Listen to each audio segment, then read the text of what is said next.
That's the sound of a big deal. At Wayfair, that sound happens a lot. Dream sofa for half the price? Big deal. New dining table you've been eyeing for months? Big deal. Finally picking up those last few pieces and finishing that bedroom? Now that's a really big deal. Whatever your home needs, Wayfair has the selection, the savings, and over millions of 5-star reviews to back it up.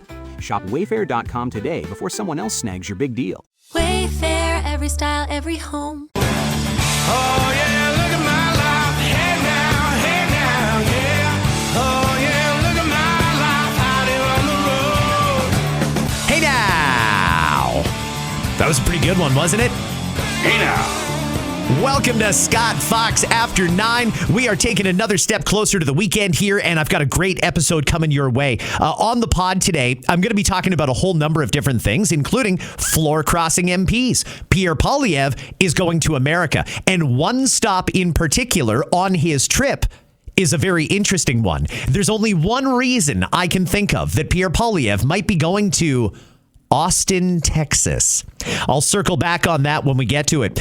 Doug Ford is busy using your tax dollars to try and buy the teacher vote. And if we have time, just for kicks, we'll talk a little bit about the latest on the situation over in the Middle East. Oh, I'm also going to talk about NSF fees today because there's a big change happening here in Canada and it kicks in today. All that and more is coming up. Before I get to that, though, let's get things going a little bit lighter today. I'm going to bring in, rare for a Thursday, the great Anna Almeida. How are you, Anna? I'm good. You have lots coming up and all very interesting. Actually, you know what? Before we get to the reason that I asked you to sit in for a bit today, we're going to talk about the Oscars on Sunday. Before I get to that, I just want to point out, I know there's some people who just dip in and they listen to an episode here and there.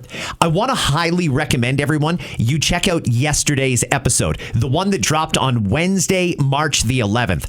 That's the one where you can hear almost all of Travis Danraj's testimony in front of a parliamentary committee in Ottawa about his time at the CBC. Anna, did you watch or listen to any of what Travis had to say? I got to be honest with you, I did not.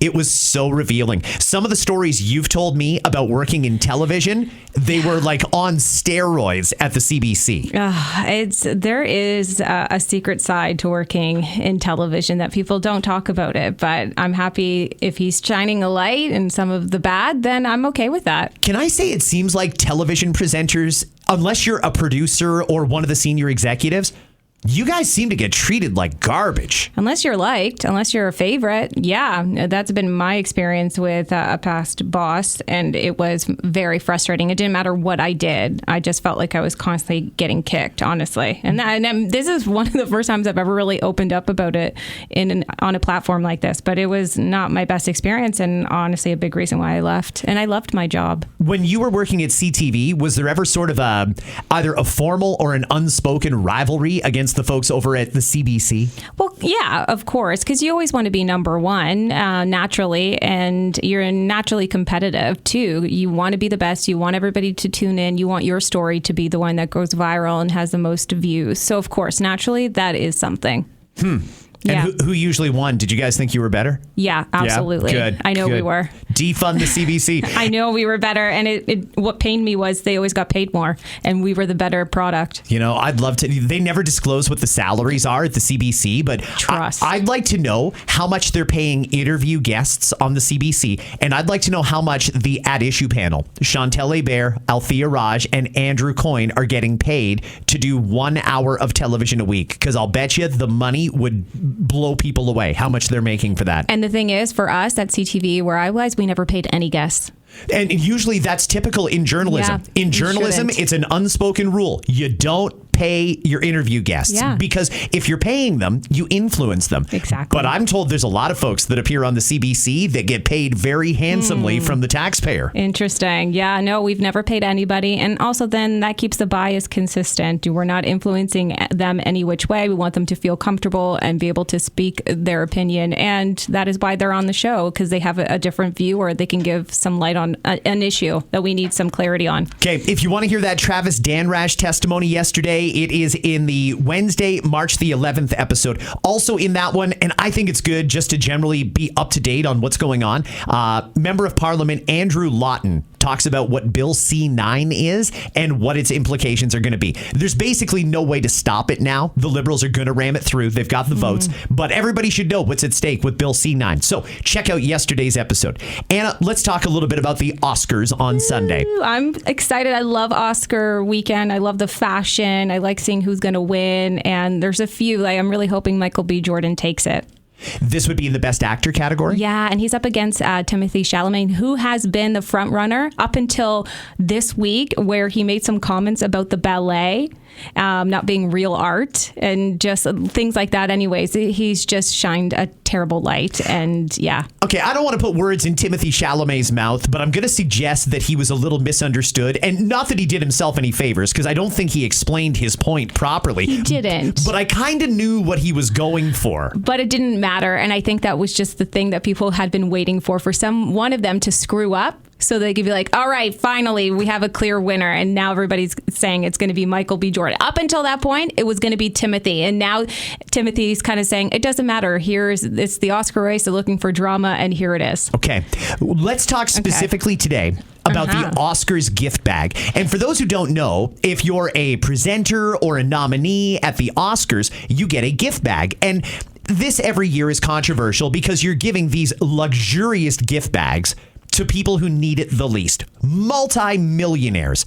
This year's bag is worth what? $320,000? Yeah, it's a lot. It's over $300,000. And the thing is, all these gifts are pretty much donated to these celebrities, so they just want their brands to be talked about. I mean, that does make sense. If you want to get your product on the market and get it some exposure, put it in the hands of people who have got a big social media following. The hope is that if you work for, I don't know, Glow Recipe, and all of the nominees get your viral watermelon glow toner and new Korean toner pads. I would love that. That they're going to show it off on social, and that'll kickstart your business. But that's the reason that they donate But that's a smaller brand. There's people on here who are giving away villa getaways for like $9 million. Like, how do you even function? That to me just seems very, I don't know, just really lavish. Very expensive, like a $25,000 facial rejuvenation. Exactly. So it's a procedure. Like, how do they afford to just give that away? I don't know what the cost is on a facial rejuvenation other than time. I don't think there's a lot of product or material that goes into it. But either way, let's go through some of these items, because some might be wondering about them and some might not even understand what they are. And you are the person I trust to explain these things to me, okay? Beauty. First off, in the beauty, skincare, and wellness section, there is obviously the viral watermelon glow toner.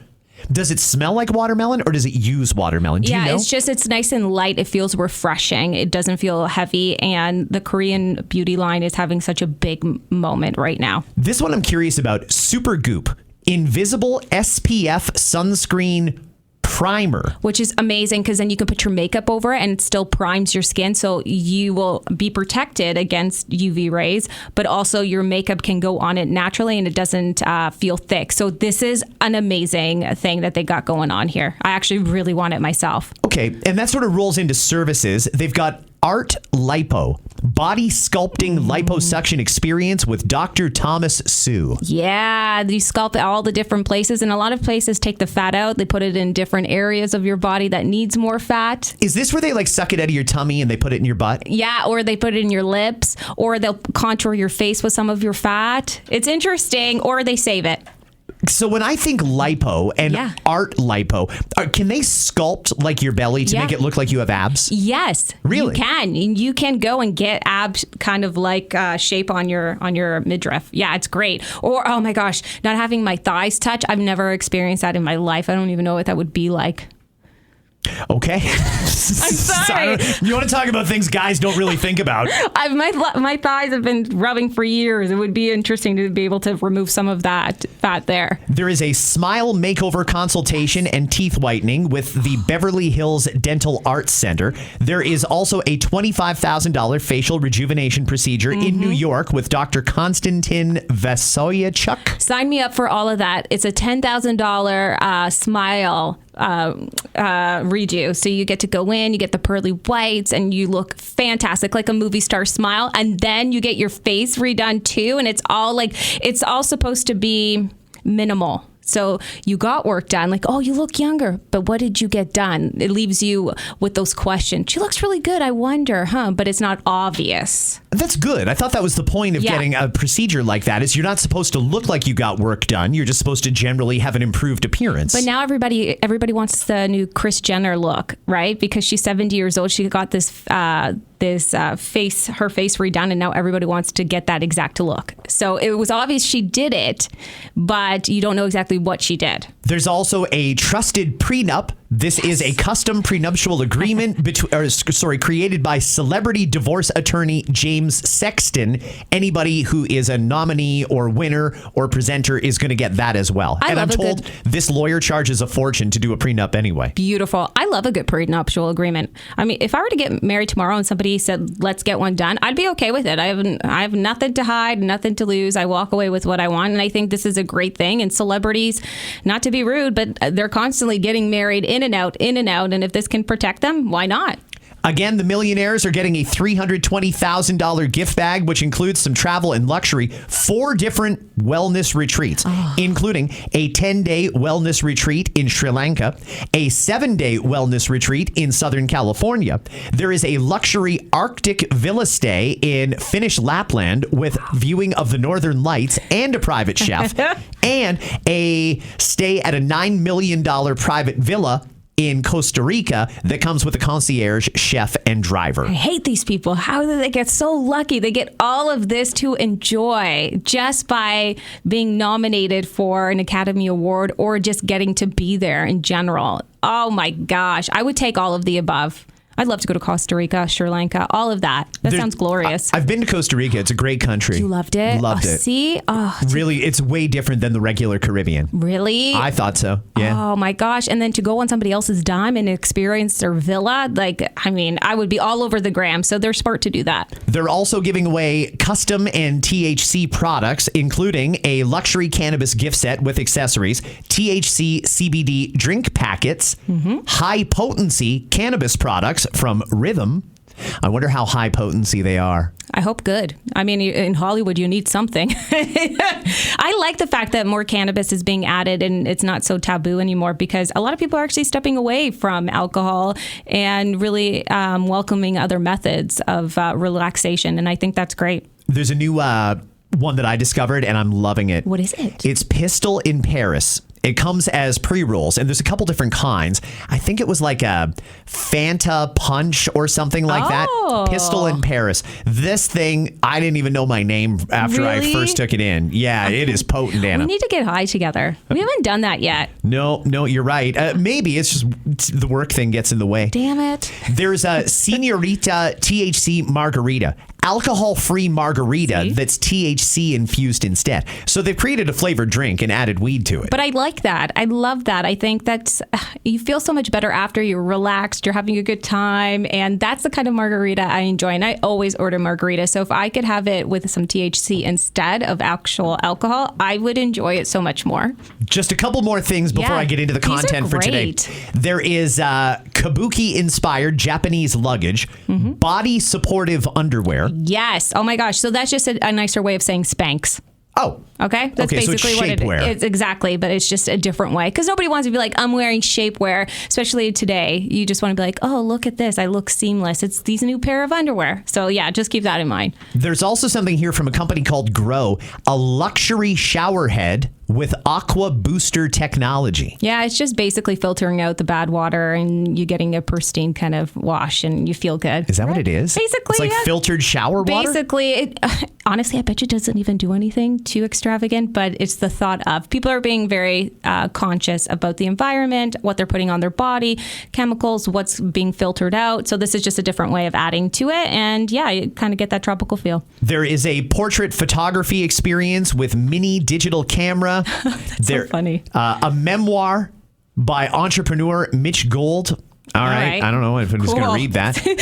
That's like a last minute. We just need something to fill the bag. A gold-plated cold storage cryptocurrency wallet. What the heck is that? But gold. You had me at gold. I don't understand crypto or anything like that, but gold-plated, sure. Give it to me.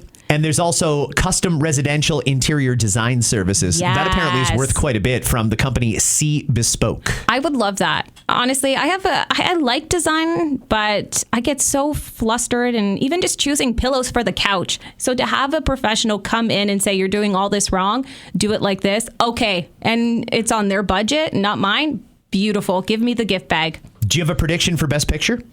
Sinners, maybe? Sinners. Yeah. Okay. And you think Best Actor will go to? Michael B. Jordan. Michael B. Jordan. Yeah. Best Actress. Do you remember the nominees? I'm not off the top of my head, but I think it's going to be a lot of first timers. That's my prediction. Very interesting. I think it's going to be a lot of first timers, and I think there's going to be some surprises.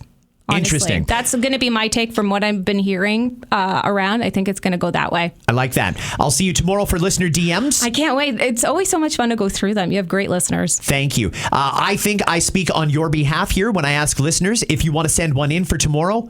Keep it brief. Yes, please. I try my best to kind of filter them down. So if it doesn't sound quite like you wrote in, it's only because we got a certain amount of time, but I still want your messages to get through. Awesome. Anna, thanks a lot. Have a great day. Thank you. I'm off to the Oscars to go get our loot bag. Oh, good. Make sure you bring mine back and declare everything at customs. Oh, gosh. Yeah, they'll take everything. It's almost March break. I can't wait. I'm not going anywhere, but I'm excited to hear everybody, especially my friends who have kids and all their family trips. It's sweet. Did you ever go anywhere for March break when you were growing up? I'm Portuguese. I stayed home with my vovó, my grandmother, and watched Price is Right. That was my March break. Yeah, that was basically my March break as well. And I used to watch my friends that were like, we're driving to South Carolina. We're going to Disney. And I'm thinking, I hated them. I'm going to work with my grandfather. I know. I was like, rich families. Yeah. That's literally what I thought. I was like, have fun. And they'd come back. They're like, I'll bring you something. I'm like, nah, don't. I hear you. All right, Anna, thanks. I'll see you tomorrow. Ooh, I dropped my phone. All right, pick that up. I've got good news and bad news. Here's the bad news. Most protein bars are packed with sugar and unpronounceable ingredients. The good news? There's a better option. I'm Will, and I created IQ Bar plant protein bars to empower doers like you with clean, delicious, low-sugar brain and body fuel. IQ bars are packed with 12 grams of protein, brain nutrients like magnesium and lion's mane, and zero weird stuff. And right now, you can get 20% off all IQ Bar products, plus free shipping. Try our delicious IQ Bar sampler pack with 7 plant protein bars, 4 hydration mixes, and 4 enhanced coffee sticks. Clean ingredients, amazing taste, and you'll love how you feel. Refuel smarter, hydrate harder, caffeinate larger with IQ Bar. Go to eatiqbar.com and enter code BAR20 to get 20% off all IQ Bar products plus free shipping. Again, go to eatiqbar.com and enter code BAR20. All right, friends, let's get into the content for today. Yesterday, the Prime Minister introduced his brand new member of Parliament, the latest floor crosser. Here is the PM. Very honored to welcome Lori to our caucus. It is a great pleasure. One of Canada's greatest constituency MPs. You represent a riding that is the size of Mexico, and very down to earth. And we've had conversations about what we can do, both large and small, in Nunavut. Large projects, but also helping everyone get ahead. So all for Canada, Canada for all. Are you disrespecting the democratic process? Is this disrespectful to the democratic process? Could you respect the democratic process and allow the deputies? Lori, what did the government say to get you to cross the floor? What did they tangibly promise you? More consultation, specific asks? Like what incentivized you? Like with any complicated issue, it wasn't just one thing that happened. There are a variety of many things that have allowed me to really reflect on this, and I'm very thankful to be so warmly welcomed. All right, that's enough of this. First off, the Prime Minister scolding a reporter. I believe that was Judy Trin from CTV News. And the question was very simple. Are you trying to circumvent the democratic process by luring people into your party and having them cross the floor? Which, by the way, according to the latest opinion polls, is very unpopular across Canada. Something like 1 in 4 think floor crossing is okay, and the rest, including a majority of Liberals, are not okay with this. But that's smart because they know that it works both ways and it could work against them when we have a different government. The Prime Minister blew off that question and suggested the reporter was actually interrupting democracy. So that's an interesting look. Lori here, the new member of Parliament for the Liberals. She is from Iqaluit. Not really much to say. She did do an interview yesterday with the Canadian Press and suggested that she would be betraying her constituents if she stayed with the NDP. And even though she understands they're going to be upset about this, she thinks it's the best move. All right, I just want to know what they gave her. Let's be honest about this. Let's make this transparent. If people are going to cross the floor and betray their constituents, you should at least have to tell us what you got. And you should have to be honest. What did he promise you? Some indirect investment? Was there some sort of a come join us and you can come on trips with the Prime Minister? Was there something like that? There had to be some sort of a quid pro quo. And I just want to know what it was. Doesn't sound like we're going to get that answer there. However, there is a response here, and it is coming from the interim leader of the New Democrats, Don Davies. For the record, yes, I'm a conservative.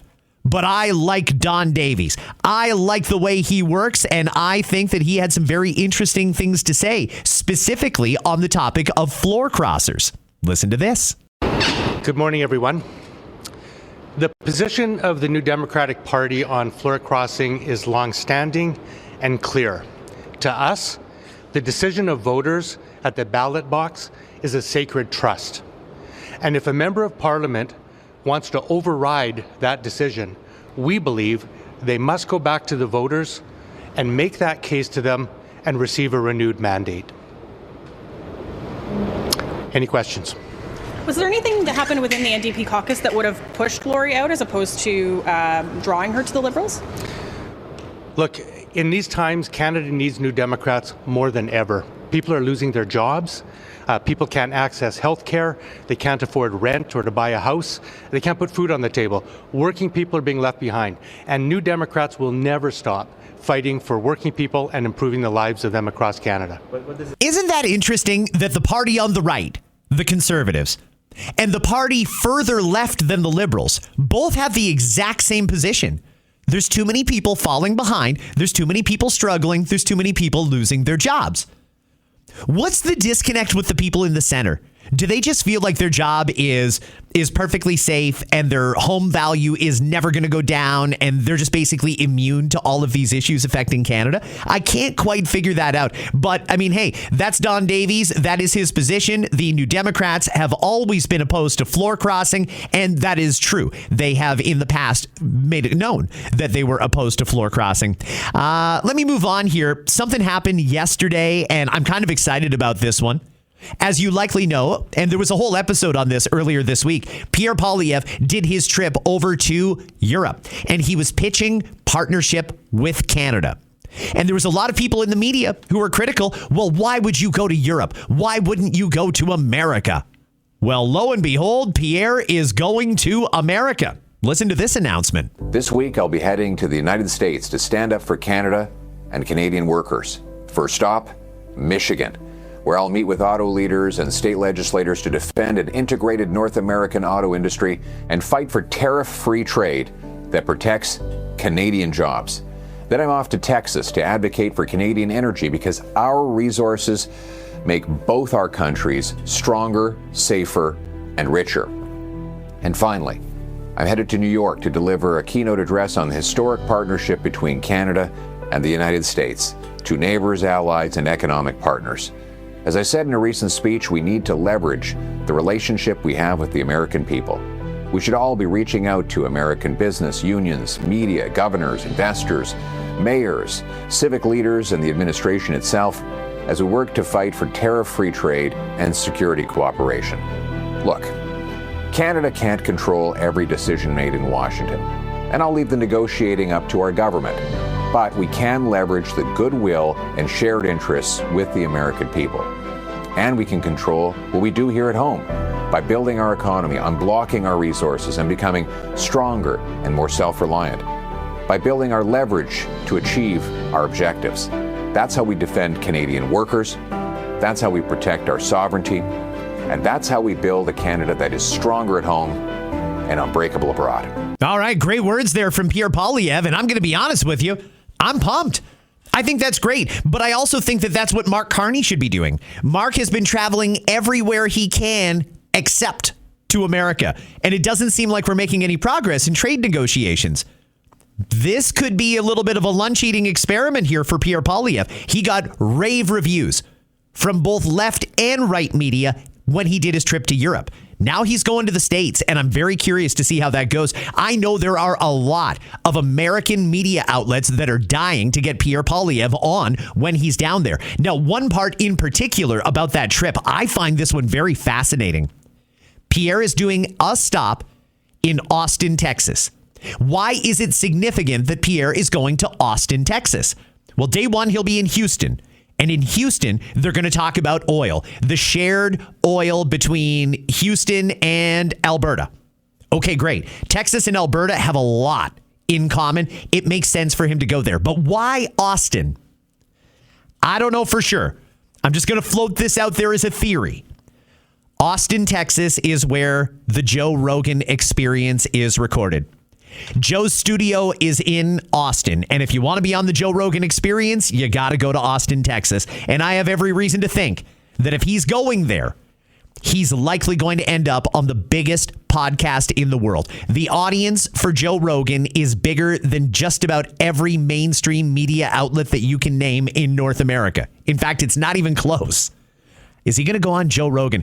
I'm really curious to see if he does it and how he handles himself, because one thing I'll point out is Joe, like myself, is getting very impatient with the tactics of Donald Trump.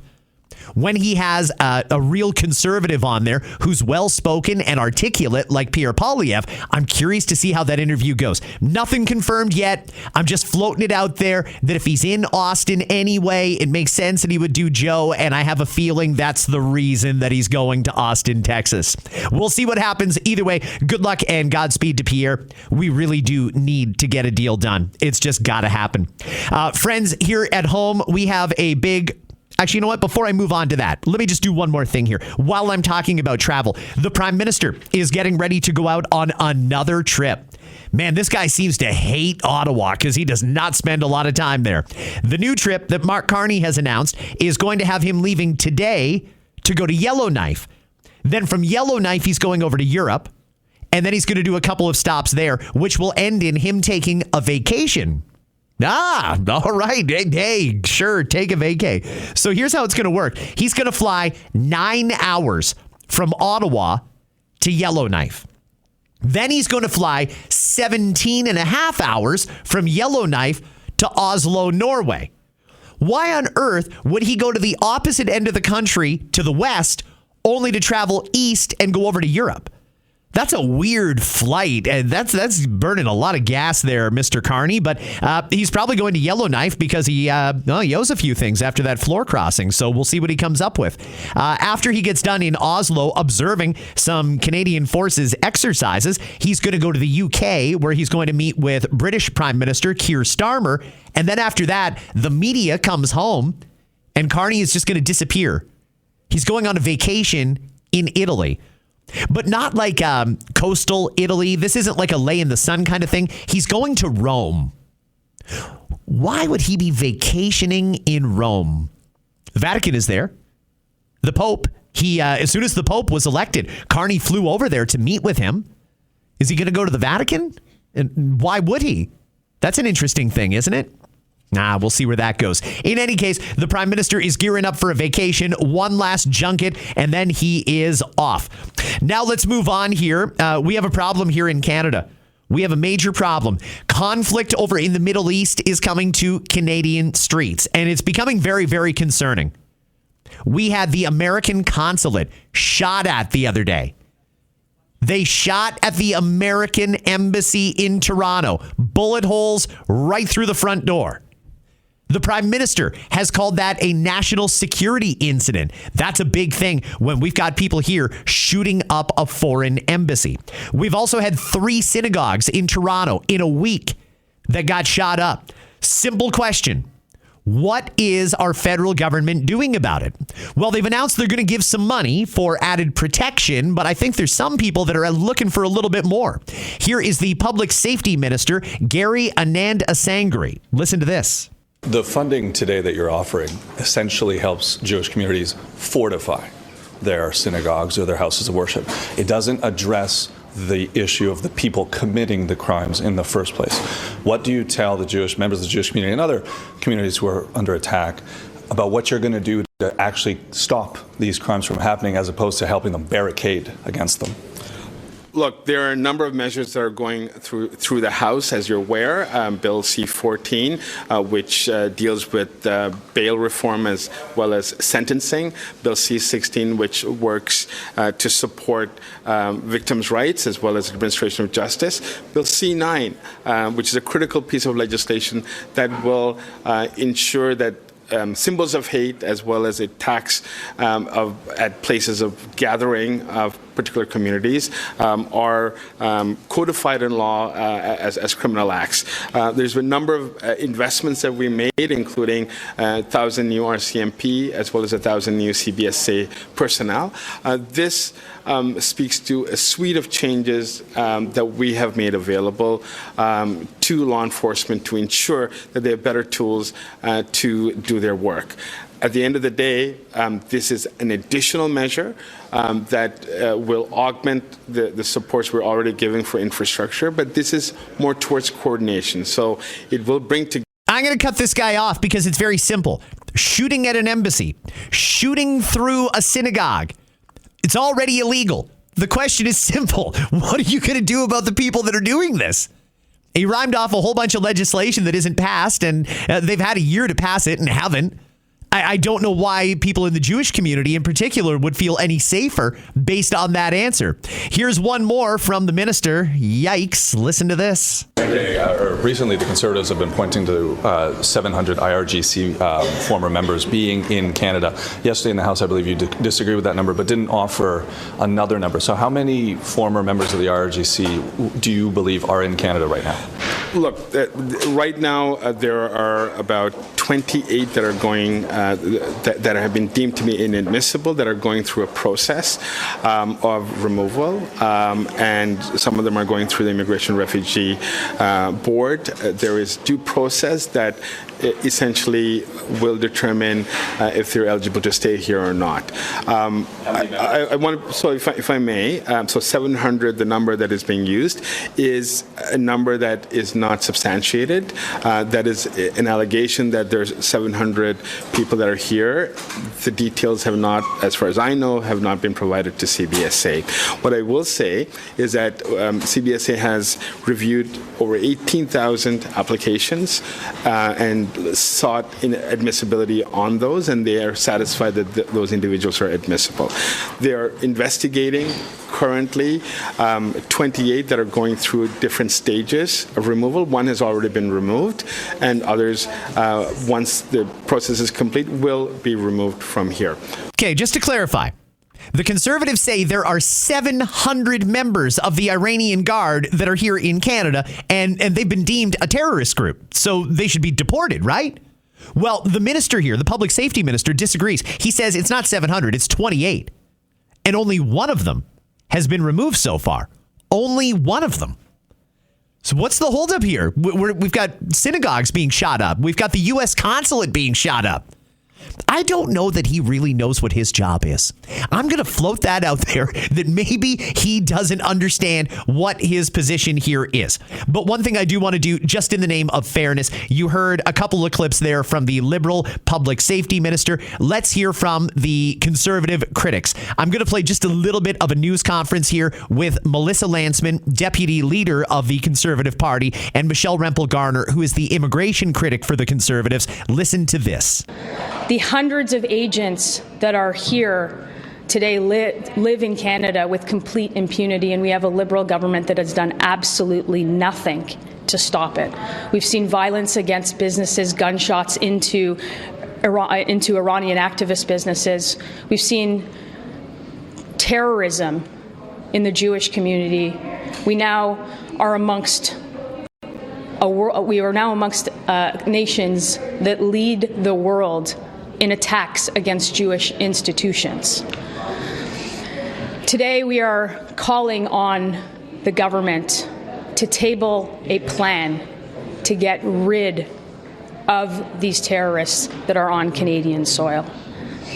So today the Conservatives are calling upon the Liberals to table a plan within 1 week to do the following: urgently enforce deportation orders for Iranian regime officials and block Iranian regime officials involved in terrorism or crimes against the Iranian people from seeking safe haven in Canada. Disrupt efforts in Canada to launder money and finance the regime's terrorist activities. Coordinate Canada's sanctions on the Iranian regime to ensure effective compliance. Evaluate Canada's terrorism threat level, which has remained unchanged since 2014. Identify any gaps in Canada's national security legislation which may be exploited by regime agents. Finally, complete the establishment of Canada's Foreign Influence Registry and stop approving any refugee claims without an in-person interview. This builds upon action that we called for in a motion that we plan to table at committee on Monday. We are going to continue to push the government to pay more than lip service on these items, and we do expect the government to respond to our call for a plan within the week. Isn't that just common sense? I mean, that's 5 very simple things that the government could do to signify that, yes, they understand this is a serious issue and to try and make a little bit of progress here on keeping Canadians safe. And we do have a concern here. You may have heard just the other day, I'm not going to play the clip, but Ontario Premier Doug Ford said in his opinion, there are a number of Iranian sleeper cells that are present and possibly active here in Canada. Yikes. Last night, President Trump was asked about the exact same thing. Listen to this. Have you been briefed about how many Iran sleeper cells there could be inside the U.S. right now? I have been, and a lot of people came in through Biden with this stupid open border. But we know where most of them are. We've got our eye on all of them, I think. Is it dozens? They came in through the open border policies of Sleepy Joe Biden. One of the worst president in the history of our country. And we've got our eyes on all of them. But the war itself is being prosecuted at a level that nobody's seen before. Okay, the U.S. knows that there are sleeper cells in America just waiting for the call to start committing terror on American soil. Well, we know that there's Iranian Guard people here in Canada. At least 28. We seem to agree on 28, but it's somewhere between 28 and 700. Are we doing anything about it? Do we know where they are? And are we watching them to see what they're planning and to hopefully take them out before they can do God knows what? This is a serious thing, and the government needs to take it very seriously. And while I was critical of the government on that particular issue, I'm actually going to offer a little bit of praise for the government now. The federal government has announced some changes to the way banks operate, specifically when it comes to NSF fees. For anyone who hasn't had an NSF fee lately, they're like $45, $50 each. Well, the government, effective today, has made some changes. Here is Finance Minister François-Philippe Champagne. Listen very carefully. Even if someone is just $5 short when paying a bill or covering a check, they can be hit with a non-sufficient fund fee as high as $50. That is money that could go to groceries, that could go to essentials, or that could be just money you want for savings. And this is not rare. 1 in 3 Canadians is affected by these fees. That's why we're taking action. Starting tomorrow, non-sufficient fees will be capped at $10, saving Canadians $600 million a year. We're also making sure all Canadians have access to free and low-cost bank accounts. And we're increasing the maximum amount Canadians can withdraw immediately after depositing a check from $100 to $250, giving people faster access to their money, because banking should work for all Canadians. For those who miss the details there, I understand he's a little difficult to understand from time to time. Let me clear up some of these changes. When you deposit a check, right now you could take out $100 until the check clears. It's going up to $250. That's good. I don't know if the banks are going to like that, but that's good for the average person who just wants access to their money. When it comes to NSF fees, the banks will only be able to charge a maximum of $10 for an NSF fee. That's good. Somebody who has a non-sufficient funds issue doesn't have any money. Charging them an extortionate amount for that NSF fee never made sense anyway. So NSF fees are now capped at $10. You can only get one NSF charge in a 2-day period. And the NSF charge will not apply if you are less than $10 short on whatever bill payment was coming out of your account. No NSF fee if it's less than $10. I think those are good common sense changes that are aimed at Canadians. I think that's something that's going to help a lot of Canadians. I did not know 1 in 3 Canadians has been incurring NSF fees lately. That seems like a startling number. The amount of people who are getting dinged for that don't have enough money in the account to cover whatever's coming out. But either way, full credit to the government. And I can absolutely recognize when something good gets done by this government. And that's one of the things. So congratulations to the Ministry of Finance. That's great. I'm going to wrap it up, I think, on this because I'm real low on time here. I'm going to try and squeeze in some question period, but I might not get to it. Not in this episode anyway. Yesterday, Ontario Premier Doug Ford was in a school to make an announcement that he's giving teachers $750 for classroom supplies. Listen to Doug. We're going to announce today a purchasing card, and Paul, you can elaborate more on it. But every teacher, every elementary teacher in the province is going to have something like this. This is a $750 supply card, so you can buy supplies for the classroom, and that's going to help out tremendously. I was going to go, I'm doing the same as them. I'm totally ignoring the teleprompter that we've invested $30 billion in building new schools and all the other stuff. It's all nonsense. What matters is what happens here in the classroom. So $750 to every school year to ensure the teachers have the tools they need, just like Minister Calandra said. This is Sleepy Doug Ford today. Very, very soft-spoken, can't be bothered to read the teleprompter. He says the billions he's spending on schools is all nonsense. Okay, that's the summary from the opening remarks there from Doug Ford. Let's get to the Q&A because I really don't have a whole lot of time for this guy when he does his news conferences. They're all scripted generally, and we've heard it all before. John Jefford, CBC News. Premier, I just wanted to follow up on Chris's first question there. I think a lot of parents and teachers are accustomed to the notion that, they're using their money to buy things like toilet paper, tissues, paper towels. But if you are a regular Ontarian who's not plugged into the school system and doesn't know that's the state of play, how are they not to blame you and your government after 8 years and say that this is a symptom of underfunding in the education system? Well, I'll pass it over to the minister once again, but that's furthest from the truth. And really, it's unfortunate that you've been misinformed. Go back all the way to when we took office, 2018. Look at every single budget moving forward. And then look at a different budget. Look at the infrastructure budget that the previous government closed 600 schools. I'm going to cut off Doug Ford there because he's been the premier for 8 years.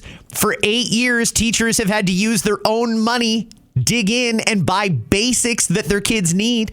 If the teacher wants to do some clever little first day of spring art project, and the school doesn't have the funding for it, they're paying for it out of their own pocket. After 8 years of Doug Ford, he's finally realized, to get reelected, I'm probably going to need some teachers, so I should probably do something to kiss up to them.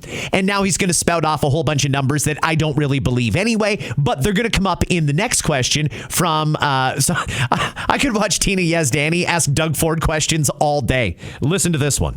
Hi, Premier. Tina with City News.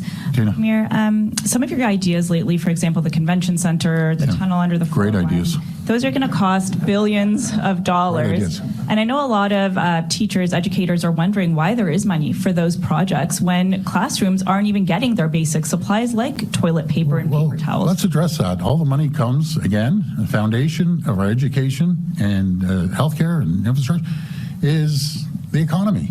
We're spending $56 billion. We're losing $56 billion a year. That's the Toronto Board of Trade's numbers on congestion. Any educator, you're talking about educators, go on the 401 any time of the day.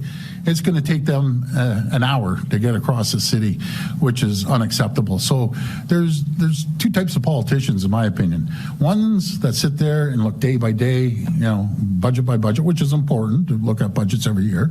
And then there's visionaries that plan for 50 years down the road. And the reason why we're spending $30 billion in building new schools, because they want a nice, clean working environment. Doug Ford trying to link teaching to traffic congestion for some reason. I'm going to suggest that teachers might enjoy using the 407. And if we bought it back, that would probably be great. And then we wouldn't lose $56 billion a year in productivity. So Doug Ford there is clearly his mind is wandering. Not exactly sure how to answer that question, but it's a good one and a relevant one from Tina Yazdani from City News. Doug Ford's been the premier for 8 years. After 8 years of watching teachers dip into their own pocket to try and get basics for their kids, now he's coming out with a $750 supply card. Now, this, by the way, can only be used at a government-approved site. If I'm being honest, I'm going to guess it'll probably be Staples because Ford loves them. And it's only for elementary schools. My question is, why would the teachers need this if schools were fully funded in the way that we expect our schools to be fully funded? Right now, teachers can go to their principal and say, we need this and we need that, and I need this and I need that. And wherever possible, the principal will order that. It'll go to the classroom. And then there's some things that the school will order for the overall school. This seems to bypass the principal and gives the teachers the purchasing power, which, take it or leave it. Either way, I guess, whatever we want. It's all going to go through that central site. And frankly, I don't know why we wouldn't just give the school the appropriate amount of funding in the first place so that teachers have everything they need. Again, Doug Ford's been the premier for 8 years, but this is par for the course when it comes to the premier in education. This is the same guy that just slashed OSAP funding and then accused students of ripping off the taxpayers when he has presided over OSAP for the last 8 years and allowed it to go on. I don't think he really understands what the issues are in education. I think he's pandering for votes. That's the way it seems to me anyway. So we have the busiest highway in the entire North America, I'd say probably in the world, on the 401, and it's jam-packed right up. I drive by there at midnight, and it's bumper-to-bumper cars. So we need to get people and goods back and forth to their destination as quickly as possible. Let's talk about the convention center. So we're last place. We're last place in North America. So little cities like Baltimore are kicking our butts. We're number 24 to 25. We're losing millions of visitors every single year. We're losing billions of dollars of economic growth because our convention center, it sucks. Simple as that. It's up, it's down, it's around the corner, it's over the street, it's small. The largest space they have is 600,000 square feet in one area, and we're losing billions of dollars. What we want to do is build a world-class convention center that we're going to get everyone in the world coming over, mostly North America, coming over, all these associations. I'm going to cut off this self-proclaimed visionary here. Who calls themselves a visionary? Wow. Listen, Doug Ford is right in that a new convention center would be nice.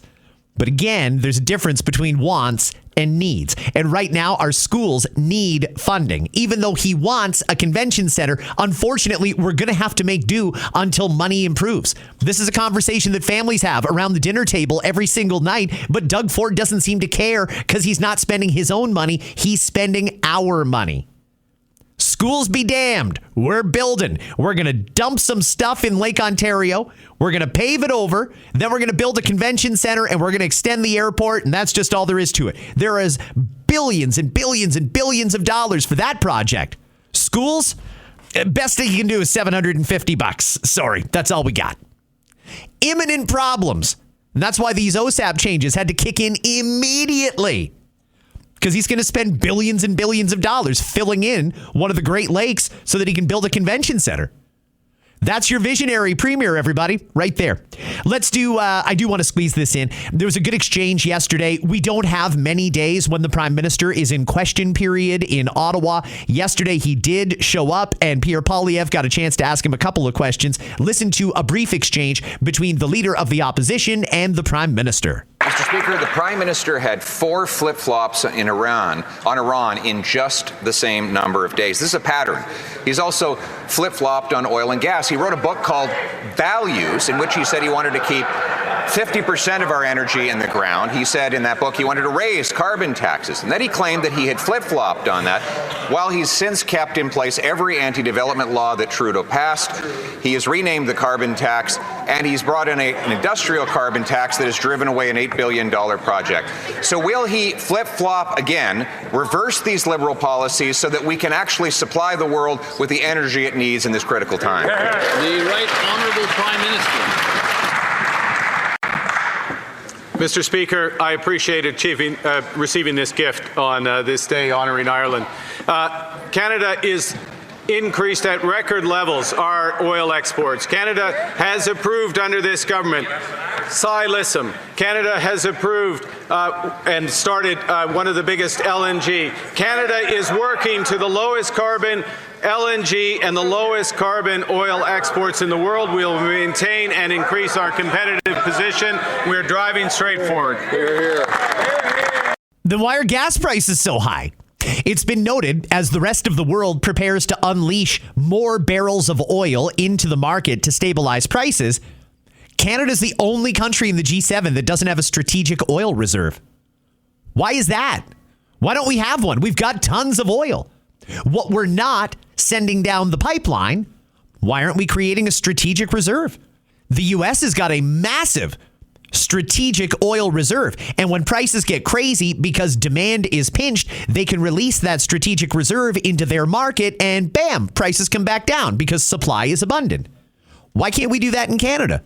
Mr. Speaker, the world cannot put meaningless pieces of paper and meaningless MOUs in their gas tanks. They need real energy that comes out of our ground. Now, the Prime Minister said he wants to keep it in the ground, and yet today we had the hilarious spectacle of the Liberal Natural Resource Minister saying Canada will do what it can to help with its stockpiles for the current energy shortage. Our stockpiles are zero, Mr. Speaker. So will the Prime Minister flip-flop again, adopt my policy that we should have a strategic oil and mineral reserve so that we can supply the world in the future? The Right Honourable Prime Minister. Mr. Speaker, there's many policies of the member opposite I will not adopt. One of them is flip-flopping, jumping around, searching for ridings every election. Okay. All right. Well, you know, it doesn't need to be mean. It doesn't need to be mean. It doesn't need to be sarcastic. I'd like the Prime Minister at a time of crisis to take these issues seriously, and clearly he's enjoying the fact that he is about to have a majority government. Careful what you wish for, Mr. Prime Minister. With a majority government, you have no excuses. You have to do what you said you would do. And there's no excuse because you can't blame it on the opposition. In a way, I almost think it'd be a gift for Mark Carney to have a majority government so that let's see where the rubber meets the road. He says he wants to do all these things. When there's nobody to blame, let's see if those things actually get done. Friends, that's going to do it for me. Tomorrow, Listener DMs Friday. Have yourselves an amazing day. Enjoy I can't even say enjoy the weather. We're getting more snow today in southern Ontario. I am so sick of it. I knew that we were in fake spring, not the real one. The real spring is still like 6 weeks away.